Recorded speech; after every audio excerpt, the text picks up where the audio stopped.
Welcome, friends. Jon Clay, Vice President of Threat Intelligence at Trend Micro. And joining me today, as always, is Ed Cabrera. It's great to be here.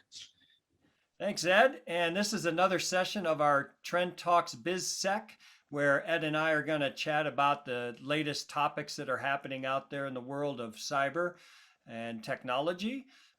We also want to cover a little bit about some of the research that Trend Micro has published recently. And if you look at that, we published just recently something on DDS, Data Distribution Service, which is quite interesting. You might want to take a look at that. You can find all of our research on our website, www.trendmicro.com.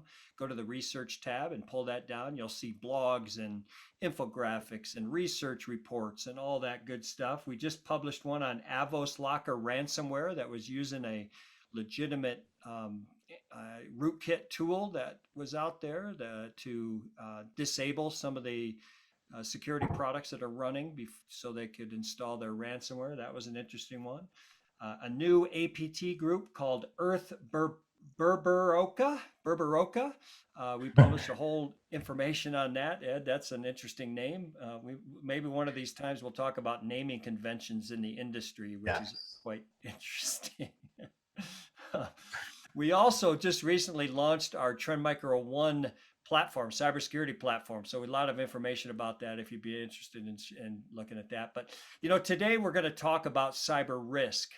Ed is the former CISO of the United States Secret Service and has been talking risks with a lot of our customers and C-levels out there. And we wanted to chat about cyber risk. Ed, just some initial thoughts about cyber risk.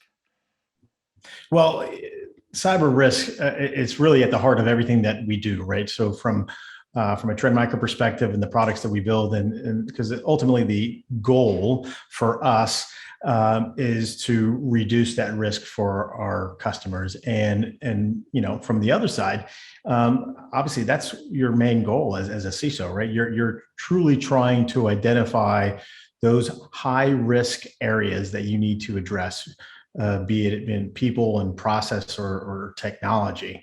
And risk always comes in many different flavors. And so you're talking operational risk, you're talking systemic risk, you're talking about IT risk. Absolutely at the forefront of the mind of any CISO and their teams. Yeah, it's interesting. It's an interesting topic, and one of the things I've been actually doing, running for the last 4 years, is something we call the Cyber Risk Index. We partnered with the Poneman Institute to survey business folks around the world, in fact, and we have broken out into like 4 different regions, including a global number. And we create this Cyber Risk Index by surveying organizations, and we survey them and look at two components. One is their cyber preparedness. So how well prepared are they at defending against attacks? And the second one is actually looking at the current threat landscape. So we take those two and we do a mathematical formula to create the overall cyber risk index. And that index is based on a plus 10 to minus 10 scale. It currently is at minus 0.04, which is an elevated risk level. The trending information's been interesting. It was actually lower before, and it's improved a little bit in the most recent one, which was the second half of 2021. We're going to continue to run that bi-yearly.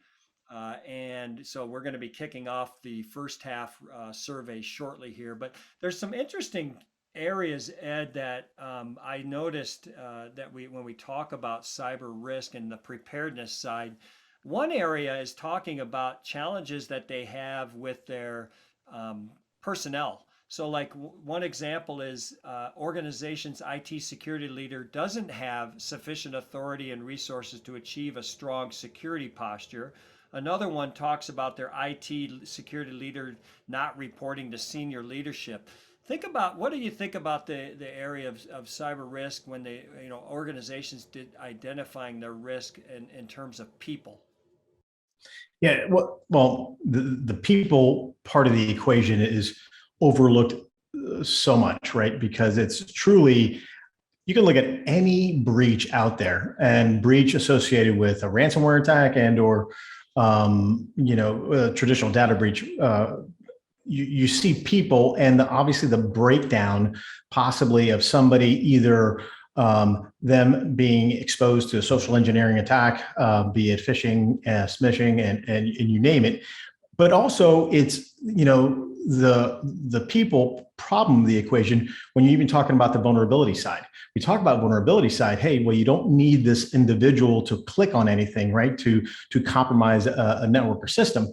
But obviously there is a people component when it comes to having proper vulnerability management, right? Having that broken down and that process properly planned out, and developed, but also executed, right?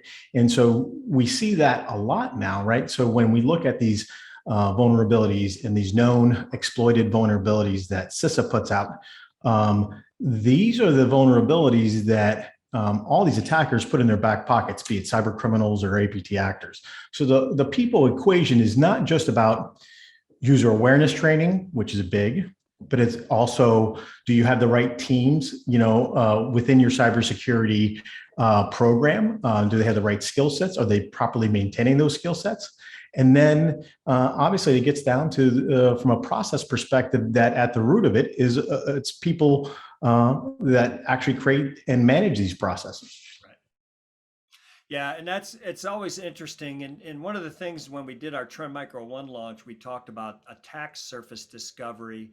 And then, once you can identify your attack surface, then identifying, what vulnerabilities are associated with it. And when people think attack surface, a lot of people may have thought in the past about it being devices. But literally today, the attack surface can be people, it can be your process, it can be your technology. All of that can be exploited today by the malicious actors out there to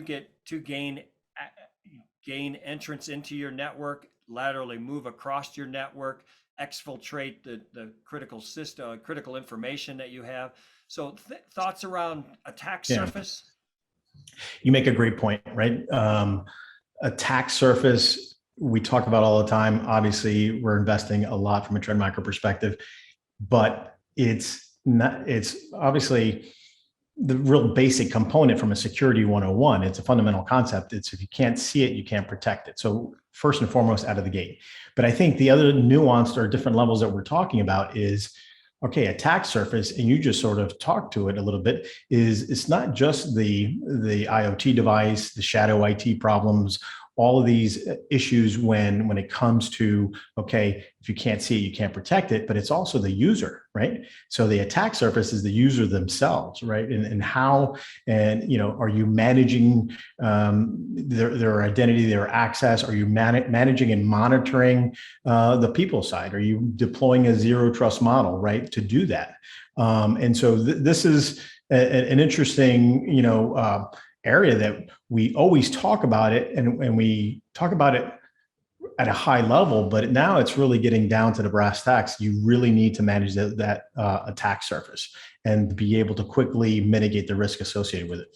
Yeah, and one of the questions we ask in our cyber risk index is the ability to know the physical location of business critical data assets and applications. And that was one of them that the respondents in the last ones were very concerned about. So certainly attack surface is an area. One of the other things we ask always is how many breaches or how many successful attacks did you have in the past 12 months? And what do you think what percentage you will have a successful attack in the next 12 months? And the numbers are pretty staggering. 84% had one or more attacks in the past year. 35% had 7 or more. And we're talking 3,500 companies that we surveyed around the world.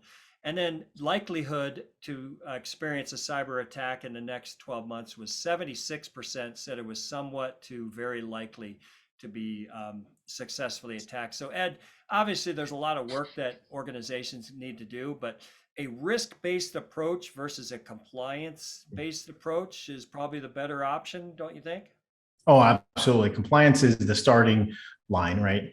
A risk-based approach is this continuous approach to constantly identify, which what we talked about, that first part of risk is the identification piece, right? That's a big challenge, but then it's identify, protect, respond and recover. Also, we talk about with the cybersecurity framework, but it is one of these things when you talk about what companies and organizations they have to really focus on doing that proactive or that next step, right? And in other words, they're not just thinking about, hey, what are we doing compliance? We need to do it risk-based, but also they be proactive about it, right? And so identifying that risk, okay, what are the root causes of that risk? What are the basic elements of that risk? And how do we sort of unpack that risk to identify each of those key risk indicators so we can actually mitigate it before it gets out of control or to make it more manageable. Yeah, that's all great information. Ed, any last thoughts for our audience on, places they can go to better understand cyber risk? Well, I mean, I think one, come to Trend Micro's website and all the great reports that we have. We really focus on looking at and identifying the risk associated, be it from a malware analysis perspective, from a campaign or operational risk perspective. It's really at the root of all of our research. But I think overall, you don't limit to one location. I like to consume all of my cybersecurity information from so many different sources because it's truly it's in that aggregate and really where you can actually synthesize what you really need, right? When it comes to risk, and so it's the non-cyber risk, areas of information, but it's also the cyber risk. So, Yeah, and we don't see everything, so obviously our peers around the world have great research themselves. So definitely don't limit yourselves. But everybody, thanks again for attending and another episode of our Trend Talks BizSec. Ed Cabrera, thank you for helping me out today, and looking forward to it. This absolutely. will be a bi-weekly series that we do, so we look forward to the next one. So everybody have a great day, and we'll talk to you soon. Bye bye. See you, everybody.